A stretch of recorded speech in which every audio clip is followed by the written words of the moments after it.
Ryan Howard had always taken pride in his property. At 42, he had built a stable life for himself, working as a consultant in insurance claims and property disputes. His expertise in real estate valuation made him meticulous about details, which is why every inch of his home was well maintained, every document was in order, and every legal aspect of ownership was carefully secured. The true gem of his property, however, was the enormous white oak tree that stood proudly in his backyard, a towering presence over a century old, valued at over $185,000. The tree was more than just an asset, it was a landmark, a historical relic protected under state preservation laws, and a part of his family's memories. His neighbor, Karen Wallace, had lived next door for the past 15 years. A widow in her mid-50s, she had once been pleasant enough, but over time she had become a notorious busybody, obsessed with reshaping the neighborhood according to her own vision. Her property was undergoing yet another renovation, this time an expansion to accommodate a luxury pool and an entertainment deck. From the very beginning, Karen had hinted that Ryan's tree was a problem, casting too much shade, dropping leaves into her yard, and allegedly interfering with her future construction plans. She had tried to sound casual about it at first, making comments about how much brighter things would be if he considered removing it, but Ryan had made his position clear: the tree was staying. At first, Karen had backed off. Ryan assumed she had accepted his decision, but the passive-aggressive signs of her discontent began to appear almost immediately. A formal complaint was filed with the local municipal office, citing the tree as a potential hazard due to its age and size. An inspector was sent out, but Ryan had anticipated it and provided thorough documentation proving that the tree was in perfect health, but regularly maintained by professional arborists and posed no threat. The case was dismissed. Karen escalated by claiming that the tree's roots were encroaching on her property, causing invisible structural damage to her land. Again, Ryan countered with expert evaluations that disproved her claims. By now, it was obvious that Karen was not just annoyed by the tree, she was determined to get rid of it. When she realized legal complaints wouldn't work, she resorted to social pressure. She started bringing it up at community meetings, framing the tree as a neighborhood nuisance, a breeding ground for insects, and an unnecessary risk during storms. Some neighbors sympathized, but no one was willing to take her side openly. Ryan knew Karen was persistent, but even he underestimated how far she was willing to go.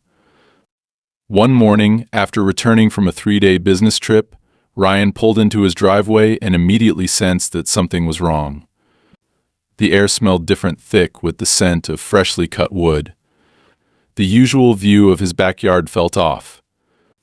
As he stepped out of his car and walked toward his property, the full extent of the destruction hit him like a punch to the gut. The tree was gone. Not trimmed, not pruned, completely severed at the base, reduced to a massive stump with raw, pale wood exposed. The ground was littered with sawdust, the bark shredded and scattered like the remains of a massacre. The towering presence that had stood for over 100 years was now nothing more than a butchered remnant. For a moment, Ryan just stood there, his mind struggling to process what he was seeing. His heartbeat pounded in his ears, his breath shallow and uneven. Then fury set in. Karen. He spun toward her house, his movements sharp and deliberate. As if on cue, Karen emerged from her front door, wearing an expression that could only be described as smug satisfaction. Arms crossed, she watched him with a thin smile. "Oh, you're back," she said, feigning surprise. "I was wondering when you'd see the improvement. Doesn't it feel so much more open now?" Ryan felt his jaw tighten. "You had no right to touch my property." Karen scoffed, tilting her head in mock innocence. "Your tree was a menace, Ryan. It was leaning too close to my yard, and frankly, it was a lawsuit waiting to happen. I did what needed to be done." Ryan didn't answer right away. Instead, he pulled out his phone, taking photos of the stump, the sawdust, the clear evidence of an unauthorized removal. The shock was already wearing off, and now his instincts were kicking in. "You trespassed on my land, you destroyed protected property," he said, his voice controlled but ice cold. "I hope you're prepared for the consequences." Karen let out a light laugh, shaking her head. "Oh, please, I did you a favor. And let's not pretend you're going to do anything. It's just a tree. Just a tree." Ryan knew exactly what he was going to do. He called the police first. The responding officer arrived within 30 minutes, taking his statement and surveying the damage. The problem, as Ryan anticipated, was that the legal process would take time. The officer explained that while the destruction of property was a serious matter, proving financial damages and obtaining restitution through the court system would not be immediate. He suggested that Ryan hire a lawyer and proceed with civil litigation. Ryan was already ahead of him. He had an ironclad case, insurance policies, property documents, appraisals, everything that confirmed the tree's legal protection and immense value. Karen wasn't going to walk away from this unscathed. But then, just as he was gathering evidence for his lawsuit, something unexpected happened. That same evening, before any legal action could even be initiated, a thunderous crash shattered the stillness of the neighborhood. The sound was deafening, followed by the shrill blare of a car alarm. Ryan rushed outside and stopped dead in his tracks. The massive trunk of the fallen tree, now nothing more than a severed corpse, had somehow ended up right where Karen's car had been parked. The weight of the wood had completely crushed the vehicle, caving in the roof, shattering the windshield, and reducing the expensive SUV to a heap of twisted metal and broken glass. Karen, who had also rushed outside, stood frozen on her porch, her face pale with shock. Then, without missing a beat, she spun toward Ryan, her expression twisting into something venomous. "This is your fault," she screamed, pointing an accusatory finger at him.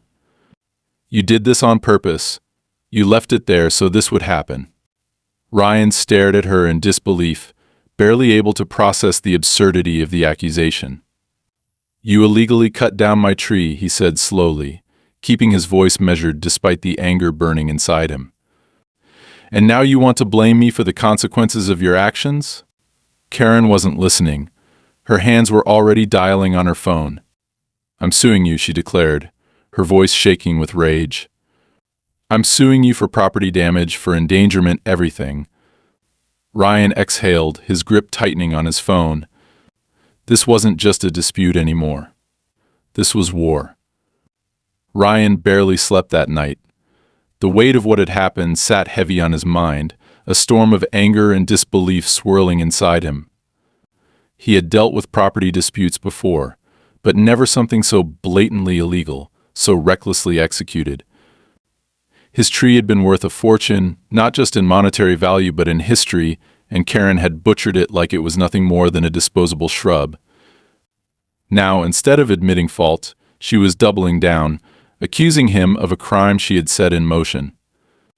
He knew exactly what she was doing, trying to shift the narrative, to make herself the victim before anyone had the chance to fully process what had happened. It was a manipulative strategy, one he had seen before in legal disputes, but never one so directly targeting him. By morning, Ryan had already spoken to a lawyer. The case was straightforward: trespassing, destruction of property, and potentially even criminal mischief if it could be proven that Karen had acted with malicious intent. His legal team assured him that with the evidence he had, photographs, property records, expert evaluations of the tree's value, Karen would be facing serious financial consequences. But legal battles took time, and Karen wasn't waiting. She had already contacted her own lawyer, filing a lawsuit against Ryan before he could even get his case into motion. The accusations were absurd. Karen claimed that Ryan had deliberately left the fallen remains of the tree in a dangerous position, that he had acted recklessly and irresponsibly, leading to the destruction of her car. In her version of events, she had been forced to cut down the tree for her own safety, an act of desperation after years of Ryan ignoring its dangerous condition. According to her, the tree had been leaning toward her property for months, its branches at risk of falling at any moment. She painted herself as a responsible homeowner taking necessary action when Ryan refused to listen to reason. Now, because of his negligence, her property had suffered damages, and she was demanding financial compensation. Ryan knew this was complete fiction, but he also knew how damaging even false accusations could be. He had spent years working in property disputes. People rarely fought fair in these cases, and Karen was no different. She wasn't trying to win on facts, she was trying to win on perception. If she controlled the narrative, if she framed herself as the victim early enough, it wouldn't matter that she had no legal ground to stand on. Ryan wasn't about to let that happen. The first thing he did was expand his legal strategy. His lawyer advised him to file a counterclaim immediately, outlining Karen's violations, unauthorized destruction of private property, financial damages, and legal repercussions for removing a protected tree without permits. He also contacted his insurance company, ensuring they had every piece of documentation they needed to process his claim. The value of the tree was undeniable, and the insurance company had no issue recognizing it as a loss, but they were clear that the payout would come only after the legal matters were settled. In other words, Ryan wasn't seeing any financial restitution until Karen was officially found liable in court. That was frustrating but expected. What caught Ryan off guard was how quickly Karen escalated outside of the legal system. Within days, he noticed subtle but significant changes in how people in the neighborhood interacted with him. Some of his neighbors, people he had spoken to casually for years, suddenly became distant. Conversations were shorter, smiles tighter. He overheard snippets of conversations and passing mentions of the lawsuit, suggestions that maybe Karen had been right all along about the tree being a danger. She had started spreading her version of events through the community before Ryan even had the chance to defend himself. She wasn't just fighting him in court, she was fighting him in public perception, too. Ryan refused to be caught off guard again. He started methodically gathering every piece of evidence he could. He reached out to the arborist who had assessed the tree before it was cut down, securing an official written statement verifying that it had been structurally sound and posed no risk. He requested records from the city proving that Karen had never applied for any permits to remove the tree, something that would significantly weaken her claim that she had acted out of necessity. He even began documenting his interactions with neighbors, keeping track of who seemed to have heard Karen's version of events, and who might be swayed by facts instead of gossip. Karen, however, wasn't slowing down. A week after the lawsuit was filed, Ryan received a notice from the local zoning office. Apparently, a complaint had been submitted against his property, alleging that his yard was in violation of aesthetic standards. The timing was far too convenient to be a coincidence. Ryan had kept his property meticulously maintained for years, and now, suddenly someone had an issue? It wasn't hard to guess who was behind it. The complaint didn't have legal weight, it was nothing more than an inconvenience, but that was exactly the point. Karen was trying to wear him down, throwing every possible obstacle in his way to make him regret pushing back. Ryan wasn't going to regret anything. He started fighting back more aggressively. He had his lawyer submit an official request for documentation from Karen's hired workers' licenses, permits, anything that could verify that the people she had hired were even legitimate contractors. If they weren't, that would be yet another violation on her part. But then, something strange happened. The company that had allegedly cut down the tree didn't seem to exist. There was no record of them in the city's registry of licensed tree removal services. No permit applications had been filed in their name. Even after multiple attempts, Ryan's lawyer couldn't track down any official documentation linking Karen to a professional service.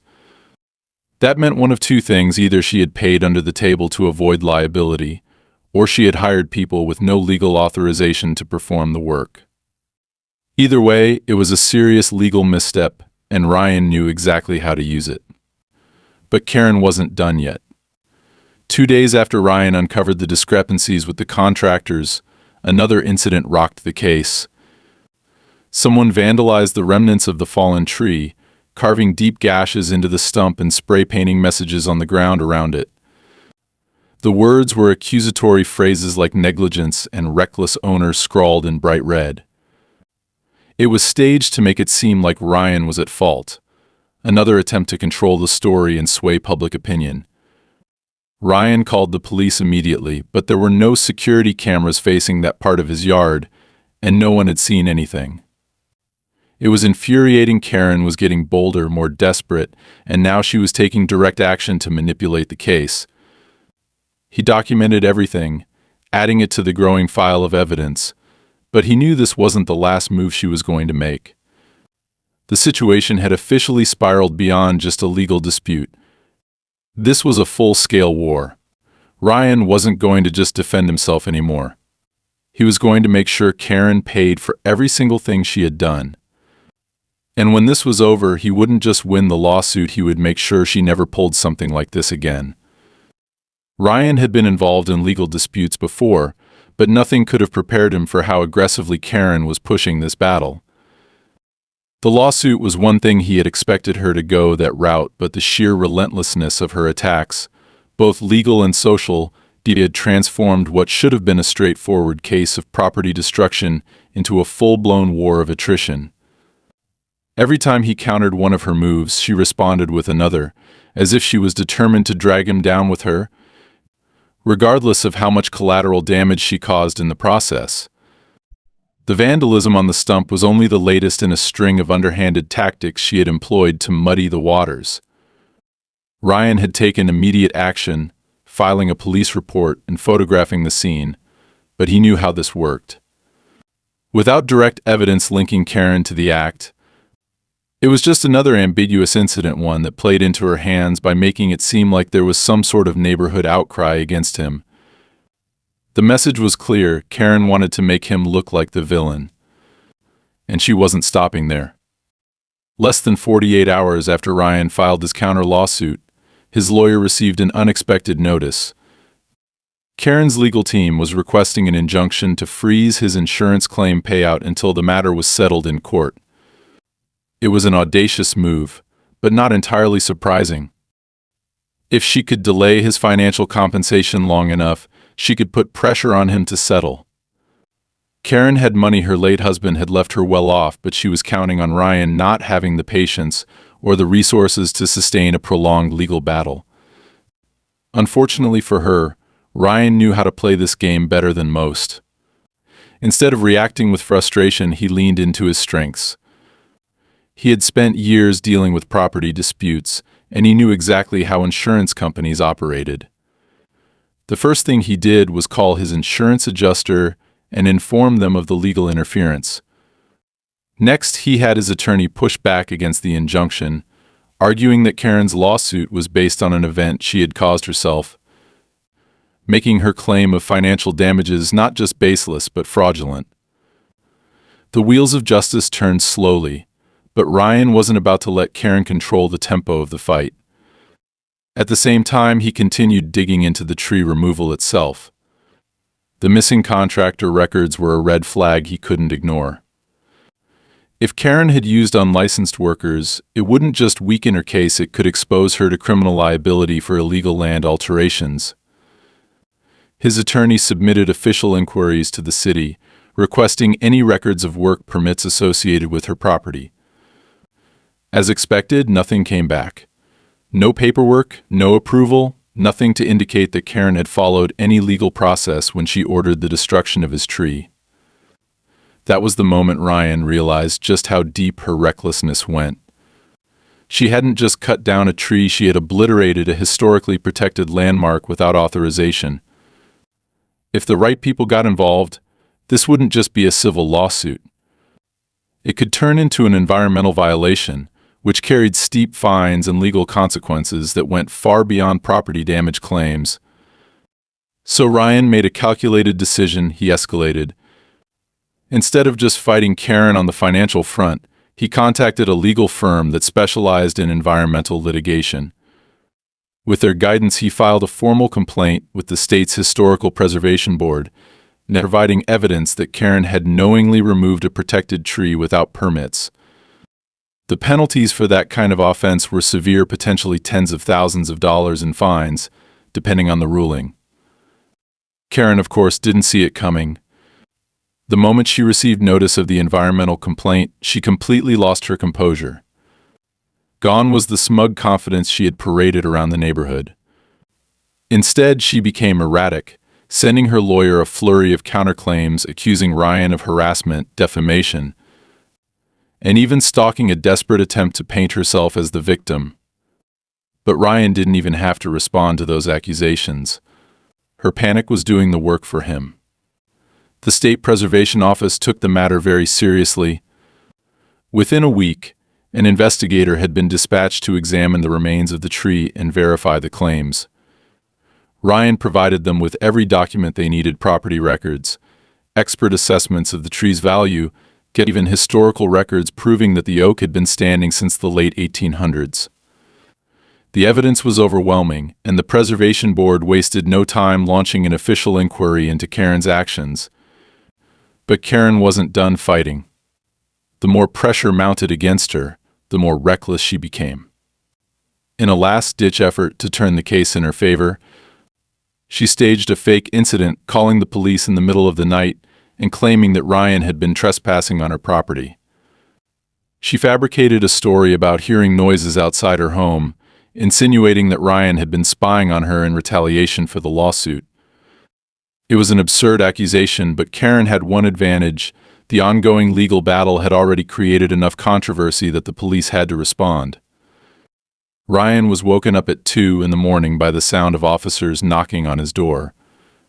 He answered, still groggy from sleep, and found himself having to explain to the police why his neighbor was suddenly accusing him of harassment. Thankfully, Ryan had hard evidence proving he hadn't set foot near her house. His home security system recorded everything, and the footage showed that he had been inside his house all night. The police reviewed the footage and quickly realized that Karen's complaint was baseless. But instead of letting the matter drop, they issued her a warning: false police reports were a criminal offense. Karen had finally overplayed her hand. Between the environmental complaint, the falsified police report, and the rapidly crumbling foundation of her lawsuit, the momentum had shifted completely. Ryan's legal team moved swiftly, filing a motion to have Karen's claims dismissed outright due to bad faith litigation, a legal term for cases where someone abuses the court system to harass another party. Now it was Karen who was on the defensive. The Historical Preservation Board officially ruled that she had violated state laws by removing a protected tree without authorization. She was ordered to pay a $50,000 fine, a devastating financial blow that she hadn't accounted for. On top of that, the city's zoning department began an investigation into her illegal property modifications, which meant that the pool and deck she had been so desperate to build were now under scrutiny as well. But Ryan wasn't done yet. With Karen's credibility shattered, he pushed for the next step: punitive damages. It wasn't enough for her to pay for the destruction of his tree. He wanted her held accountable for the entire chain of events she had set in motion. The fraud, the defamation, the reckless legal maneuvers, it was all coming back to haunt her, and this time there was no escaping the consequences. Karen, once so smug and confident, was now a wreck. The same neighbors who had once entertained her stories were now keeping their distance, unwilling to be associated with someone who had gone so far off the rails. The lawsuit she had weaponized against Ryan was now collapsing under its own weight, and her reputation in the community was in ruins. And Ryan? He wasn't just winning the case, he was making sure that Karen would never be able to pull something like this again. The battle was far from over, but one thing was certain: Karen had made the worst mistake of her life when she decided to cut down his tree. And now she was going to pay for every single one of her actions. Ryan knew that Karen wasn't going to surrender easily, but by this point she was no longer in control of the situation. She had started this war believing she could manipulate the narrative, twist the truth, and bury him under a pile of legal threats, but she had underestimated him. The Preservation Board's ruling had been a devastating blow, forcing her to pay a massive fine for the destruction of a protected tree, but more importantly, it had shattered her credibility. The very argument she had built her case on, that the tree had been a danger, that she had acted out of necessity, had been obliterated by the official findings. The board had ruled that not only had the tree been perfectly healthy, but Karen had gone out of her way to bypass legal channels, hiring unlicensed workers, and intentionally circumventing regulations. That ruling was now part of the court record, and it gave Ryan the leverage he needed to turn the tide completely in his favor. But Karen wasn't done fighting. If anything, she was more dangerous now that she was cornered. Within days of the board's decision, Ryan noticed an increase in the number of complaints being filed against his property.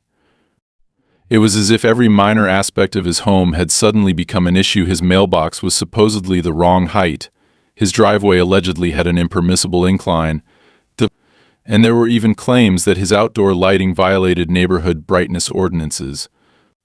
Each of these complaints was absurd on its own, but together they created a pattern. Someone was systematically trying to bury him in bureaucratic nonsense. And there was no doubt in his mind who was behind it. Karen was trying to drag him down with her, weaponizing the local government in an attempt to drown him in red tape. It was a desperate move, but an effective one. Each complaint required a response, and if he didn't address them in time, he could be hit with fines and citations. She was playing the long game, hoping that if she made his life miserable enough, he'd eventually back off. She had no idea who she was dealing with. Ryan immediately began pushing back, filing his own formal complaints against Karen for illegal property modifications. The same investigation that had uncovered her unauthorized tree removal had also flagged several discrepancies in her renovation plans. Her pool and deck construction had been fast-tracked without proper inspections, and now that her legal troubles were mounting, city officials were starting to pay closer attention. It wasn't long before Karen found herself on the receiving end of a stop work order, forcing her to halt all construction indefinitely. That alone would have been satisfying, but Ryan wasn't stopping there.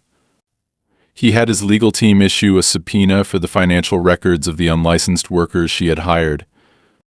If they could trace payments back to Karen's accounts, it would be undeniable proof that she had knowingly violated multiple laws. And that was when Karen made her biggest mistake yet. One evening, Ryan returned home to find that someone had left an envelope in his mailbox. There was no return address, no postage, just a plain, manila envelope with his name written in sharp, block letters. Inside, he found copies of emails exchanged between Karen and an unknown contractor, detailing the plans for removing his tree. The emails were explicit, with Karen instructing the workers to get it done quickly and warning them not to worry about permits. There were even references to a cash payment, further proving that she had deliberately circumvented the law. Ryan knew exactly what this meant. Someone from Karen's side had turned against her. At first, he wasn't sure who had sent the documents. The emails were legitimate, but there was no indication of who had leaked them. The fact that they had been delivered anonymously suggested that whoever had provided them didn't want to be identified. It could have been one of the workers she had hired, realizing they had been dragged into something illegal. Or it could have been someone from her legal team, someone who had grown tired of defending a client who was spiraling out of control. Either way, it didn't matter. Because this was the final nail in Karen's coffin, Ryan wasted no time. He immediately had his lawyer submit the emails as evidence in court, proving beyond any doubt that Karen had orchestrated the entire situation from the beginning. This wasn't just about a tree anymore. This was premeditated fraud, and the courts took that seriously. The reaction was immediate. Karen's legal team, realizing that they had been backing a sinking ship, began distancing themselves from her case. They withdrew several of their counterclaims, likely as part of an attempt to avoid professional consequences for representing a client who had blatantly lied. The judge overseeing the case issued an emergency motion, requiring Karen to provide full financial disclosure of all payments made to the workers who had removed the tree. And then, in a moment of pure poetic justice, the city issued a formal demolition order for Karen's unfinished pool and deck, citing violations of zoning laws and improper construction procedures. The very renovation she had destroyed Ryan's property for was now being forcibly removed. Ryan had won. But Karen refused to accept defeat.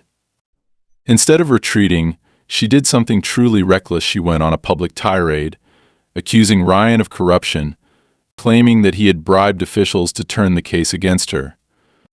She started spreading conspiracy theories, telling anyone who would listen that she was the victim of a coordinated attack. She even tried to organize a neighborhood petition, attempting to rally the community against him. But no one was listening anymore. Her allies had abandoned her. The same neighbors who had once entertained her complaints were now avoiding her entirely. She had burned too many bridges, and now when she needed support the most, she found herself completely isolated. Ryan, on the other hand, was about to land the final blow. The court was preparing to issue a ruling on punitive damages, and with the overwhelming evidence against Karen, the judgment was expected to be severe. Not only would she have to pay the full appraised value of the tree, but the court was also considering additional penalties for fraudulent litigation and deliberate destruction of protected property. The total damages could reach well into six figures, an amount that would financially cripple her. And then, just when it seemed like the case couldn't get any worse for Karen, the final betrayal happened. The identity of the anonymous whistleblower was finally revealed. It was her own financial advisor, the person she had entrusted to handle her legal expenses. He had turned over the incriminating emails to Ryan's lawyer, knowing that the situation had spiraled beyond repair.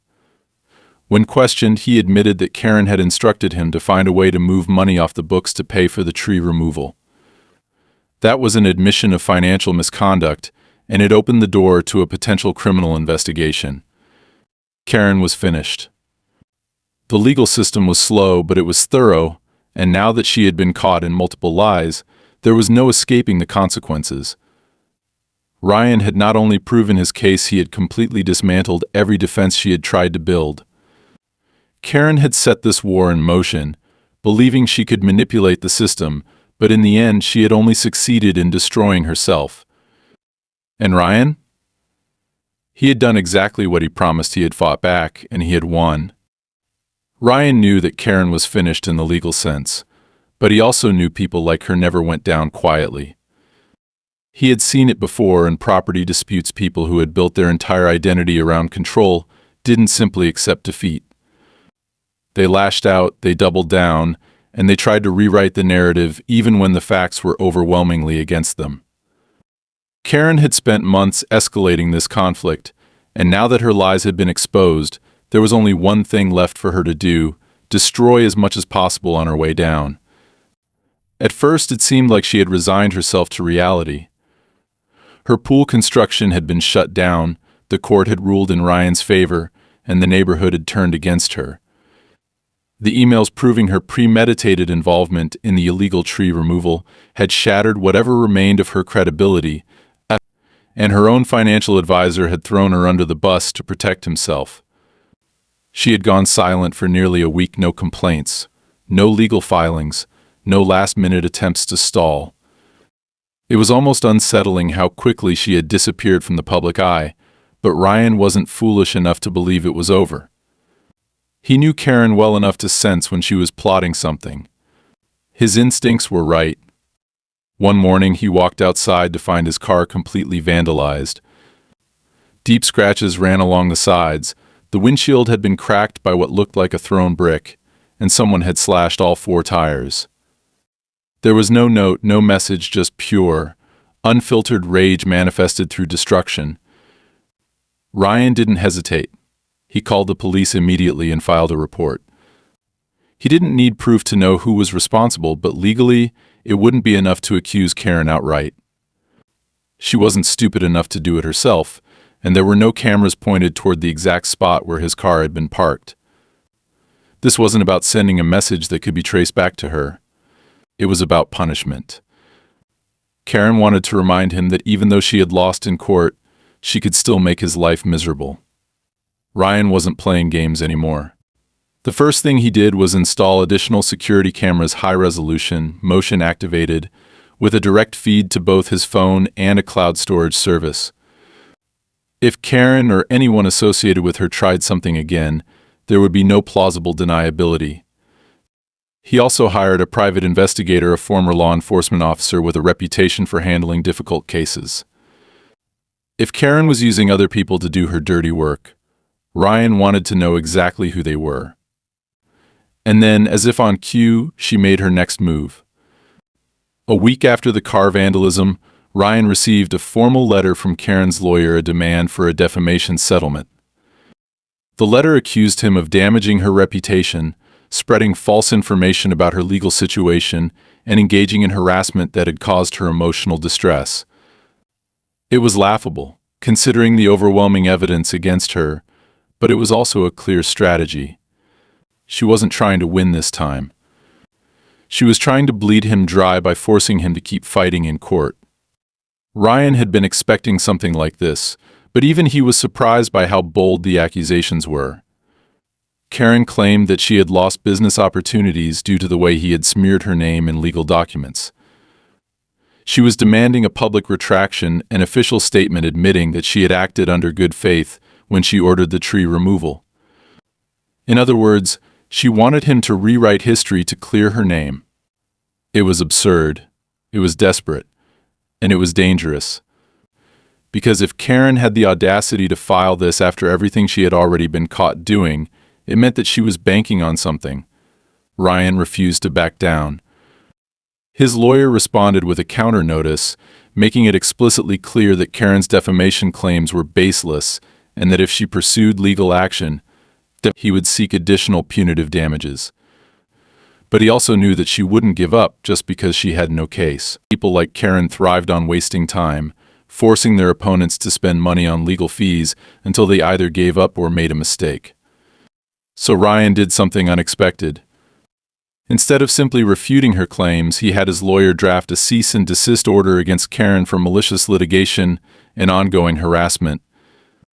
The document outlined every single false claim she had made, every legal violation she had committed, and every piece of evidence proving her misconduct.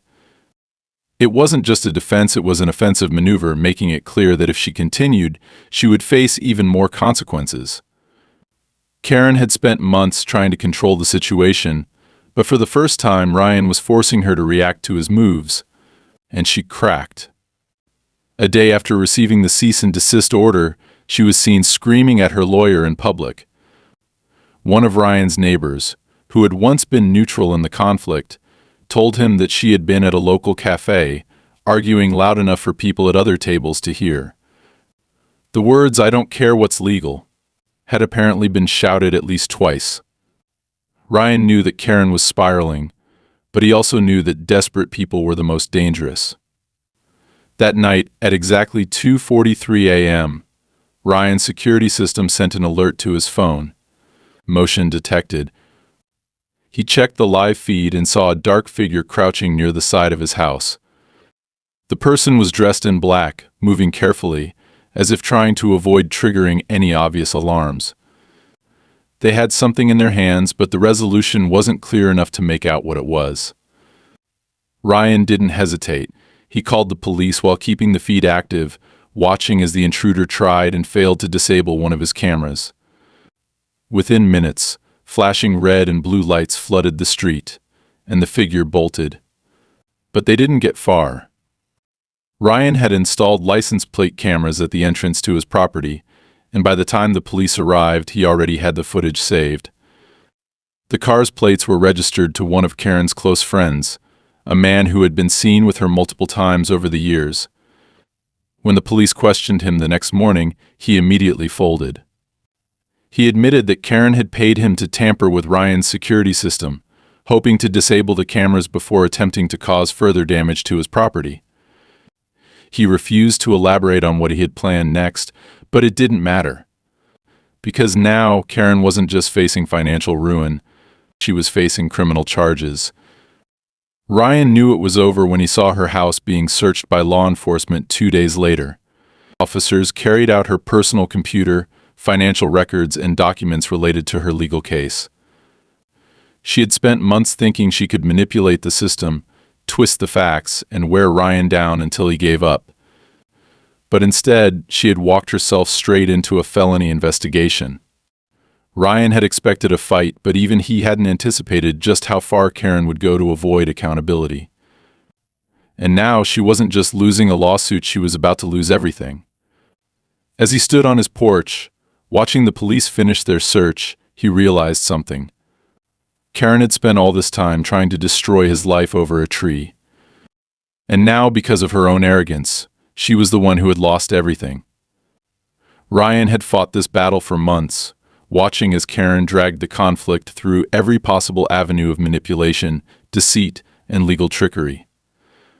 What had started as an act of blatant property destruction had spiraled into something much darker, a campaign of harassment, vandalism, and ultimately outright criminal behavior. But now, as he stood in the courtroom, watching Karen sit rigidly beside her lawyer, it was clear that her reign of terror was finally coming to an end. The atmosphere in the courtroom was tense, charged with the weight of everything that had led to this moment. The judge had already heard enough over the past few weeks to develop a clear understanding of the situation. Karen had dug her own grave, leaving behind an overwhelming trail of evidence proving her guilt. The illegally hired contractors, the falsified legal claims, the staged acts of victimhood, and now, the attempted security tampering. There was no way out for her. Even her own lawyer looked exhausted, as if he too had realized that defending Karen Wallace was a lost cause. Ryan's legal team had presented a thorough, methodical case. They had laid out every instance of Karen's misconduct, backed by security footage, official documents, sworn testimony, and most damning of all, the financial transactions proving that she had paid someone to sabotage his security system. The prosecution had presented clear evidence that Karen had orchestrated an ongoing campaign against Ryan, deliberately escalating at every turn, and convinced that she could manipulate her way out of responsibility. Karen, of course, had tried to spin it differently. Her legal team attempted to argue that she had been pushed into a corner, that Ryan had been the aggressor, and that everything she had done was simply in self-defense against his so-called relentless pursuit of litigation. But the facts simply didn't support her claims. There was no proof that Ryan had ever harassed her, only that he had responded legally and appropriately to her actions. There was no evidence that she had been forced to hire unlicensed contractors, only that she had deliberately done so to bypass regulations. And now, with the revelation that she had directly instructed someone to trespass on Ryan's property in an attempt to disable his security system, even the judge's patience was wearing thin. Then came the moment Karen had clearly been dreading. The judge addressed her directly, his tone cold and clipped, completely devoid of sympathy. "Mrs. Wallace," he said, adjusting his glasses as he scanned the final ruling, "your repeated attempts to subvert legal proceedings, fabricate claims, and engage in illegal activities have not gone unnoticed by this court.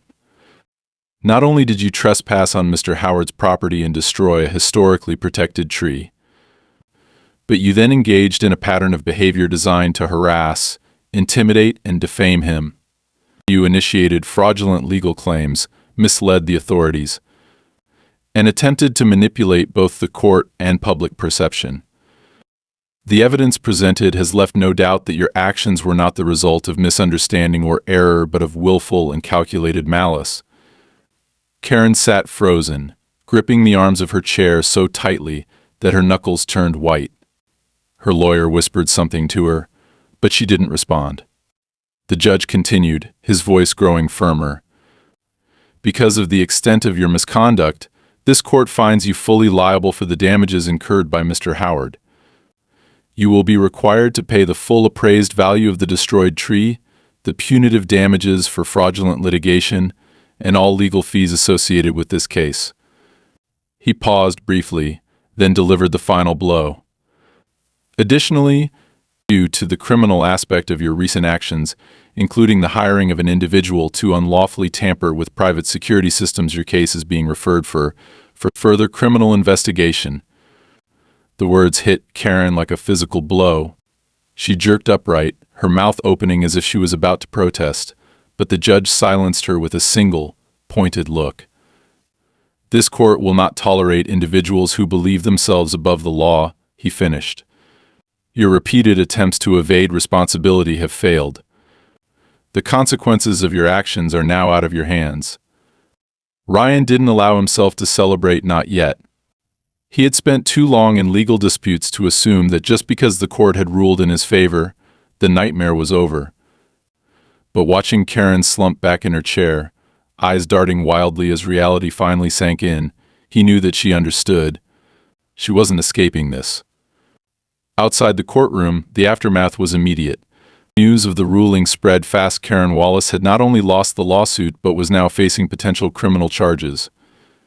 The same neighbors who had once entertained her manipulations now avoided her completely, unwilling to be associated with someone who had been publicly exposed as a liar and a criminal.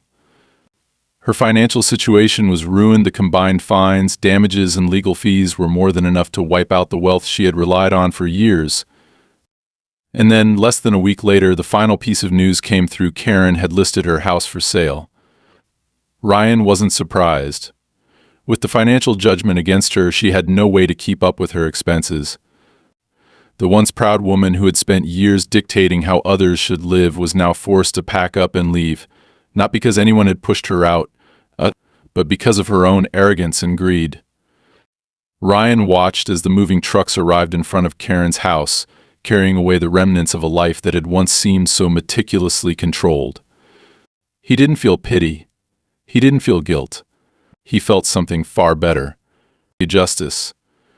Karen had tried to destroy his life over a tree. She had lied, manipulated, and harassed him, convinced that she could outmaneuver the system.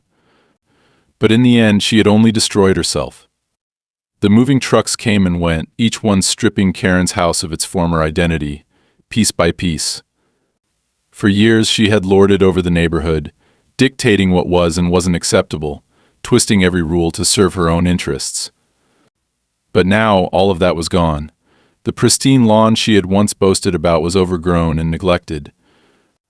The windows that had once gleamed with carefully maintained perfection were shuttered, as if the house itself was embarrassed by what had happened inside. Karen had lost everything, not just in the courtroom, but in the very place she had once called her domain. Ryan watched from his porch as the last of her belongings were packed away. He didn't feel triumphant, nor did he feel any sympathy. This wasn't about personal vengeance. This was about accountability.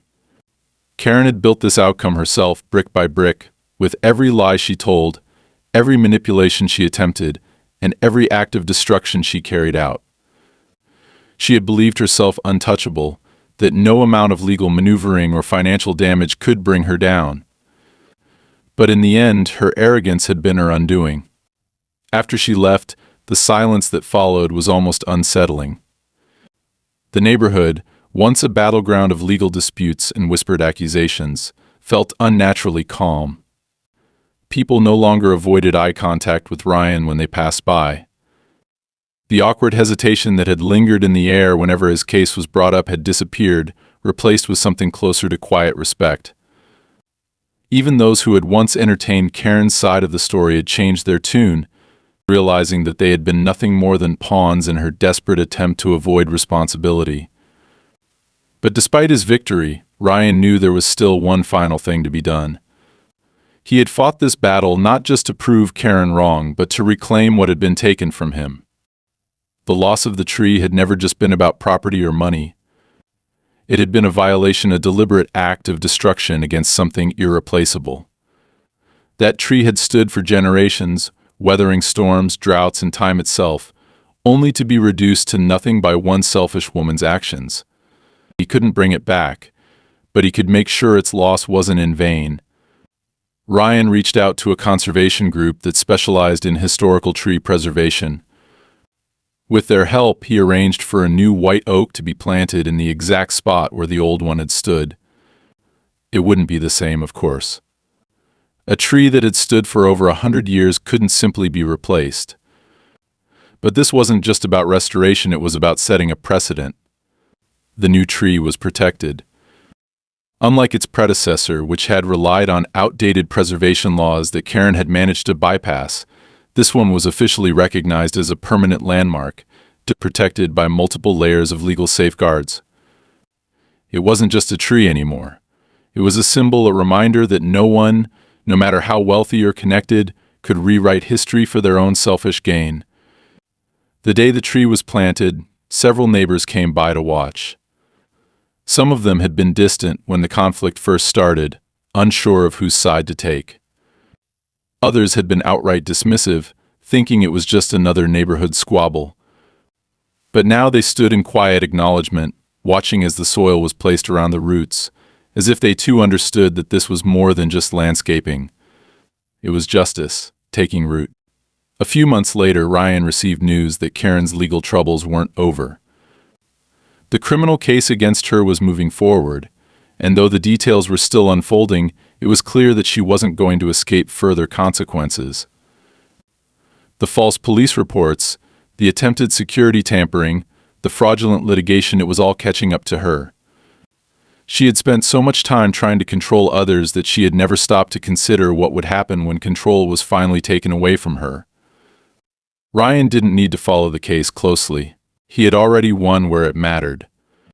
Karen was gone, her influence over the neighborhood erased, her reputation in shambles. The very people she had once manipulated now spoke of her only in hushed tones, as a cautionary tale of what happened when arrogance met consequences. For the first time in months, Ryan felt something close to peace.